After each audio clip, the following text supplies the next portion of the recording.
134 ವರ್ಷದ ಶತಮಾನ ಅವರ ಬರ್ತ್ಡೇನ ಇವತ್ತು ದೇಶಾದ್ಯಂತ ಆಚರಣೆ ಮಾಡ್ತಾ ಇದ್ದೀವಿ.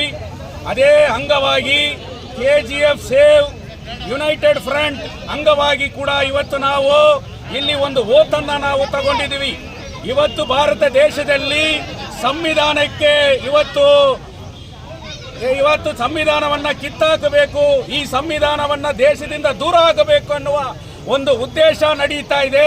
ಅದನ್ನ ಕಾಪಾಡುವಂತ ಹಕ್ಕು ಒಬ್ಬೊಬ್ಬ ಪ್ರತಿ ನಾಗರಿಕರಿಗೂ ಕೂಡ ಇದೆ. ಅದೇ ಅರ್ಥದಲ್ಲಿ ಭಾರತ ದೇಶವನ್ನ ಡಿವೈಡ್ ಮಾಡಿ ಇವತ್ತು ಭಾರತ ದೇಶದಲ್ಲಿ ಕೋಮು ಗಲಭೆಗಳನ್ನು ಮಾಡುವಂತ ಪ್ರಯತ್ನಗಳು ನಡೀತಾ ಇದೆ.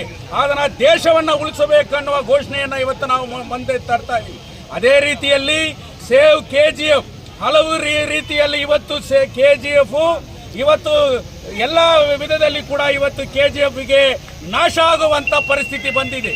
ಆದ್ದರಿಂದ ಸೇವ್ KGF ಅನ್ನುವ ಒಂದು ಘೋಷಣೆಯನ್ನ ಇಟ್ಟು ಎಲ್ಲ ರಾಜಕೀಯ ಪಕ್ಷಗಳನ್ನ ಎಲ್ಲ ಹಲವು ಸಂಘಟನೆಗಳನ್ನ ಒಗ್ಗೂಡಿಸಿ ಇವತ್ತು ನಾವು ಒಂದು ಸಮಿತಿಯನ್ನ ಮಾಡ್ತಾ ಇದ್ದೀವಿ. ಅದರ ಅಂಗವಾಗಿ ಇವತ್ತು ನಾವು ಮುನ್ಸಿಪಾಲಿಟಿ ಹತ್ರ ಹೋಗಿ ಈ ಪಾರ್ಕ್ ಅನ್ನ ಇಮಿಡಿಯೇಟ್ ಆಗಿ ಇದನ್ನ ಒಂದು ಒಳ್ಳೆ ಉದ್ಯಾನವನ್ನ ಮಾಡಬೇಕಂತ ನಾವು ಒಂದು ಮನವಿಯನ್ನ ಕೊಟ್ಟಿದ್ದೀವಿ. ಈ ಸಂದರ್ಭದಲ್ಲಿ ಮುನ್ಸಿಪಲ್ ಕಮಿಷನರ್ಗೆ ನಾನು ಥ್ಯಾಂಕ್ಸ್ ಹೇಳ್ತಾ ಇದ್ದೀನಿ. ನಮ್ಮ ಮನವಿಯನ್ನ ಪಡೆದ ಕೂಡಲೇ ಇವತ್ತು ಪಾರ್ಕ್ ಅಲ್ಲಿ ಅವರು ಸ್ವಚ್ಛತೆ ಕೆಲಸವನ್ನ ಮಾಡಿದ್ದಾರೆ. ಅದೇ ರೀತಿಯಲ್ಲಿ ಕರ್ನಾಟಕ ಹೈಕೋರ್ಟ್ ನಲ್ಲಿ ಇರತಕ್ಕಂತ ಆ ಕೇಸನ್ನ ವಿಡ್ರಾ ಮಾಡಿ ಇಮಿಡಿಯೇಟ್ ಆಗಿ ಸರ್ಕಾರಕ್ಕೆ ಈ ಪಾರ್ಕ್ ಅನ್ನ ಡೆವಲಪ್ ಮಾಡಬೇಕು. ಅದೇ ರೀತಿಯಲ್ಲಿ ಮುನ್ಸಿಪಾಲಿಟಿಯಲ್ಲಿ ಇರತಕ್ಕಂತ ಬಾಬಾ ಸಾಹೇಬ್ ಅಂಬೇಡ್ಕರ್ ಅವರ ಪುತ್ಲಿಯನ್ನ ಮೆಟಲ್ ಸ್ಟ್ಯಾಚ್ಯೂ ಆಗಿ ಮಾಡಬೇಕಂತ 2 ಮನವಿಗಳನ್ನ ನಾವು ಕೊಟ್ಟಿದ್ದೇವೆ. ಈ ಸಂದರ್ಭದಲ್ಲಿ ನಾವು ಪ್ರಜ್ಞೆ ತಗೊಳ್ತಾ ಇದ್ದೀವಿ, ಅದನ್ನ ಮಾಡಲೇಬೇಕು.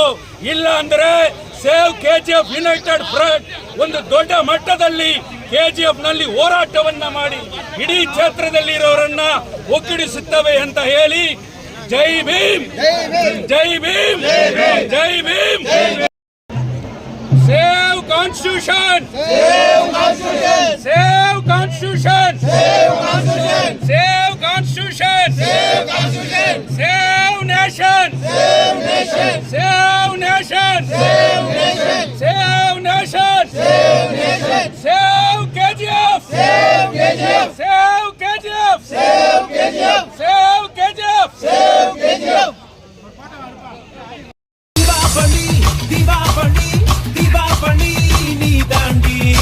ஆரம்பிக்கலாங்களா?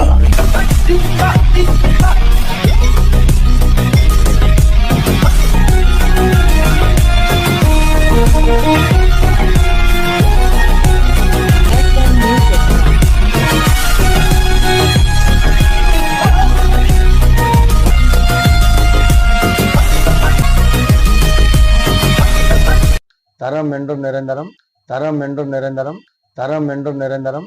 வாங்க.